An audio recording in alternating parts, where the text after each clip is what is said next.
Now, I want to get busy on the first couple of subjects for today. Everybody that's okay, say I'm okay. Here's the first subject that I've found so interesting. I want to share it with you. Then I want to talk about personal development, the subject that I started listening to age 25 that revolutionized my whole life, from my mentor, Mr. Earl Schoaf. Here's an interesting subject. Just jot it down now. It's called enlightened self-interest. Enlightened self-interest. It's a fascinating study to study the idea of self-interest.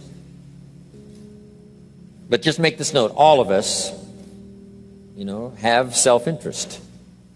The key is for it to be enlightened so that everybody wins and no one loses. Our first interest is to survive. What does it take to survive? Our second interest is to succeed.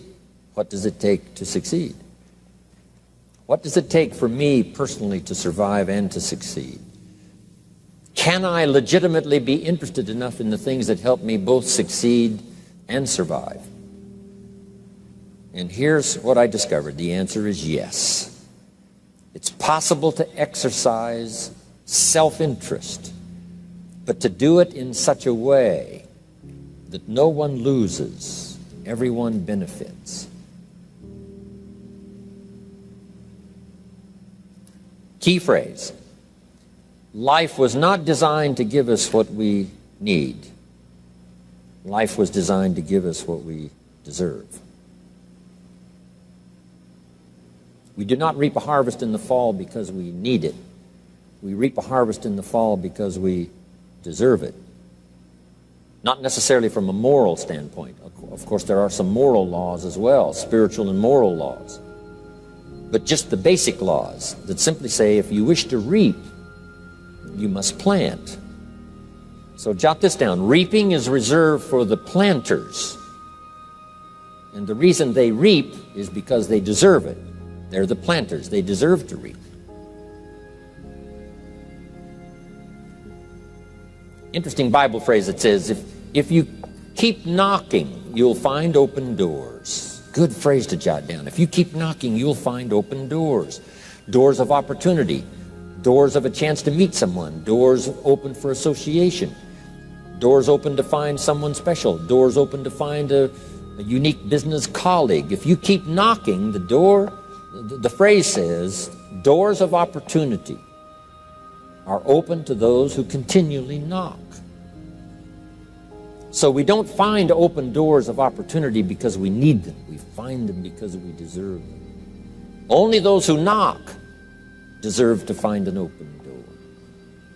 But the promise is, if you continually knock, you'll find doors of opportunity. It says, if you search, you will find. So make the note, it's good. Finding is reserved for the searchers because they deserve it. Now, at first they may have needed it, but they now know that just needing it is not sufficient.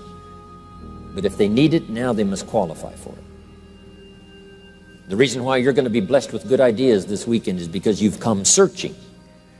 You've gotten on an airplane to come searching. Got in your automobile to come searching. You got here searching. Now you're ready to receive. And for those who search, they will find answers. They will find plans, imagination to stir yourself into action for future benefit. So if you search, to find a good idea, you must go looking, go searching. You've got to go to church. You've got to go to class. You've got to go to the seminar. You've got to go to the library. You've got to go to the books if you wish to find. Rarely does a good idea interrupt you. Rarely. But if you will search, you will find. So we get not what we need, but we get what we deserve. It says if you ask, someone has an answer. If you keep asking, the answers belong to you, because by virtue of asking, you have qualified. So we don't get what we need, we get what we deserve. The mother on welfare should be taught in some small manner that hopefully she can begin deserving the welfare check. Not getting it because she needs it, but now starting to get it because she deserves it. If the welfare worker says to Mary, Mary, I brought a bucket of paint and a paintbrush, and the next time I come, if the door is painted and the fence here in front is painted, I give you the check for $450. Not that painting the door and painting the fence is worth $450. It's not worth that much, but it is the beginning of the process. So make that note. I want to begin the process of deserving.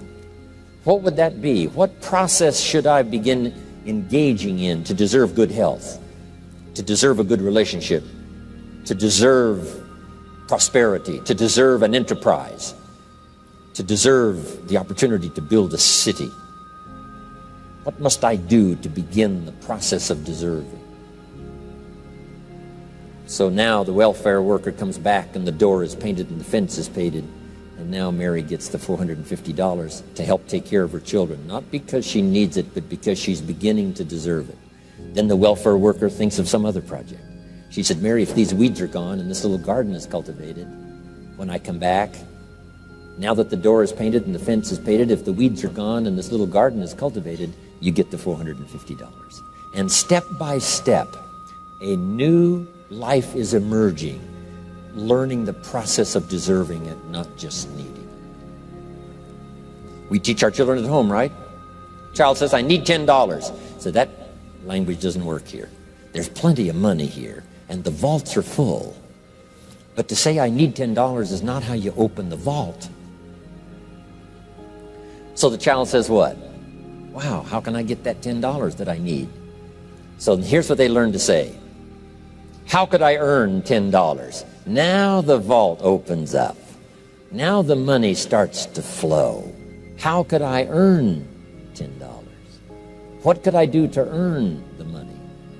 Not to get the money because you need it. Maybe you need the money. That's, all of us have needs.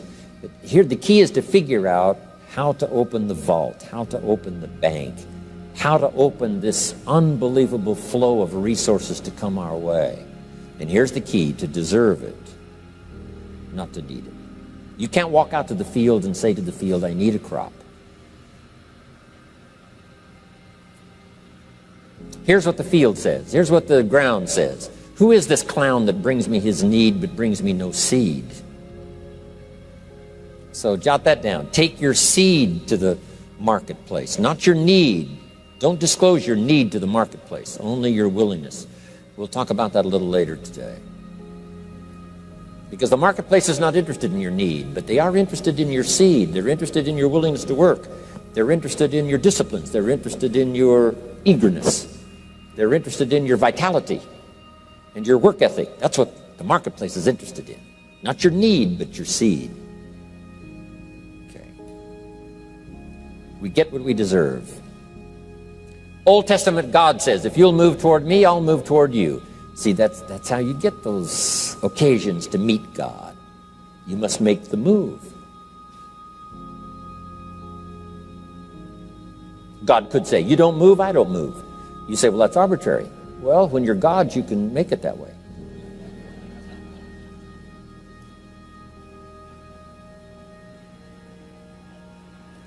So, the law says if you wish to receive. Now let's talk about enlightened self-interest. If you wish to receive.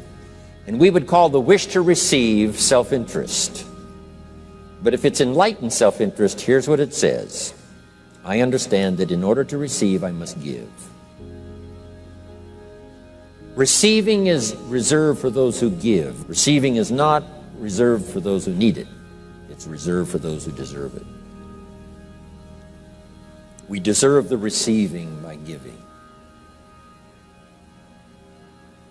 In fact, there's an extraordinary phrase in this little context, and here's what it says. It's better to give than it is to receive. Now, the uneducated person would find that difficult to ponder.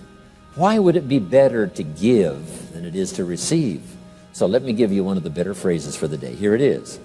Giving starts the receiving process. So of course it's better to give than it is to receive. How much receiving do you wish? You must start the giving process.